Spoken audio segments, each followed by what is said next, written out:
Welcome to Mera Vote Weekly News Analysis. Would West Bengal election really be a three-way fight after the defections?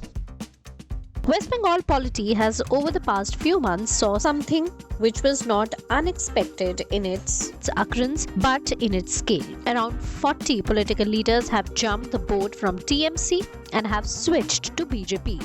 Another interesting aspect of the recent defections was the defectors being flown to Delhi from the state by a special chartered flight to join the BJP. On January 30, BJP leader and Union Home Minister Amit Shah sent a chartered plane to fly 6 Trinamool Congress men, including one former minister Rajiv Banerjee and 2 MLAs, to New Delhi after his Bengal tour got cancelled. The defectors got an opportunity to be hosted by the Union Home Minister at his residence on January 30th. The last-minute change of plans after Amit Shah's cancelled tour was naturally disturbing. A couple of conversations later, a solution was reached on the induction of the defectors into BJP. The defectors got an opportunity to be hosted by the Union Home Minister at his residence on January 30th and savor Gujarati snacks. It was a rare honor for the defectors who raved about the respect they had received from the BJP and how it was something that had not been awarded to them as part of the TMC. The defection of these 6 men indeed happened in style.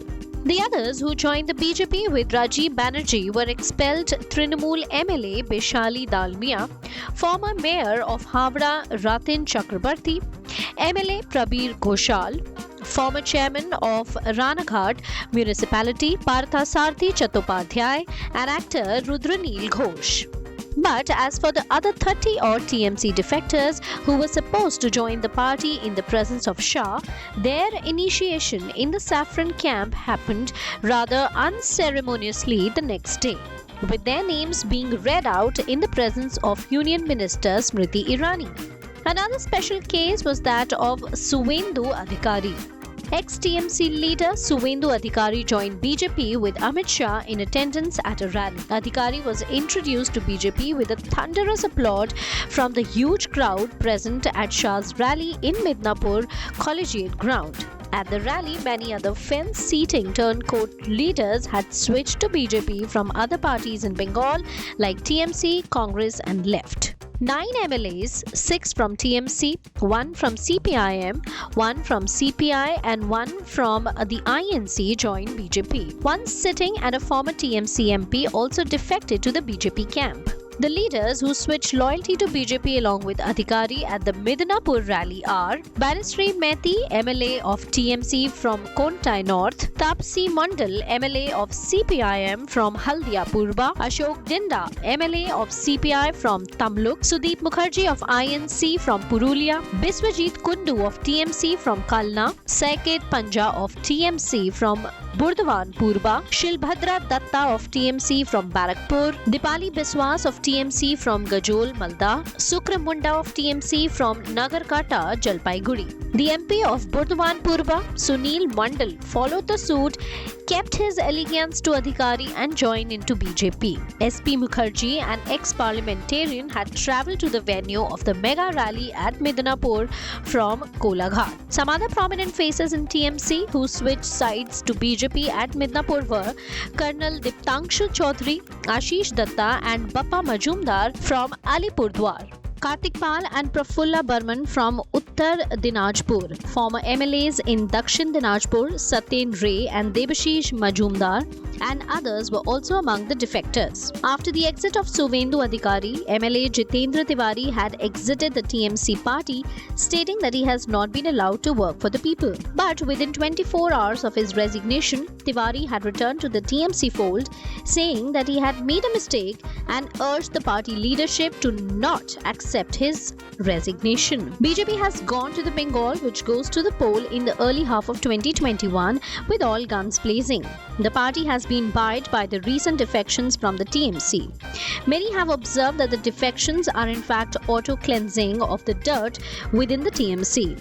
But that might not be the case with former Forest Minister Rajiv Banerjee, who is known for his clean image. TMC, after Rajiv's defection, had stated that there is suspicion of fraud in the recruitment of Banshaiks, workers in State Forest Department.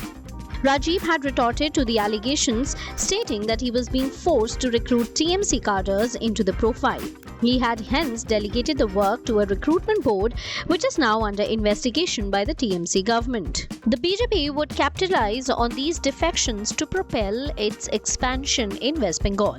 The party has parked Amit Malviya, the national head of its IT cell in West Bengal, to guide the social media promotion. The defections of Suvendu Adhikari and Rajiv Banerjee can respectively impact the hold of TMC in East Midnapore and rural regions around Havra. Apart from IT platform and social media, BJP is also deploying its mouthpiece to grab a pie of the West Bengal polity. A Bengal-specific division of the Republic TV, which peddles the BJP narrative, has been bankrolled with the channel and media outlet recruiting locals into its wing. The ruling party TMC, the challenger BJP and a CPM Congress combined have declared that they will fight each other in the polls. But facts and the political winds are chiming a simple arithmetic that there cannot be a three-way election in 2021. That would mean an advantage for BJP, as it will cannibalize on the factionalism in the TMC and on the irrelevance of the Congress left combined. If the BJP is to be defeated, the TMC and the left Congress combined must come together to form a strategic alliance. There is immediate and successful precedence of coalition victory in Maharashtra, while Bihar's scenario can give hope of a non-BJP future.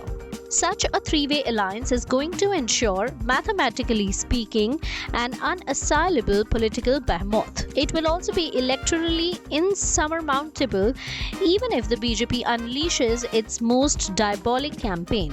An alliance will also cut down on cost, disincentivize defection, and allegations of dynasticism in TMC. It would also minimize the political violence that Bengal routinely witnesses before polls. These are quantifiable gains on which the three, the TMC, Congress and the left led by CPIM, must think. Such a strategic and timely alliance would successfully turn the tables on BJP's spin doctors. It would also ensure that Bengal does not suffer the ignominy of having fallen to the ultra-right and the false pretense of narrow-minded nationalism with a strong tinge of communalism.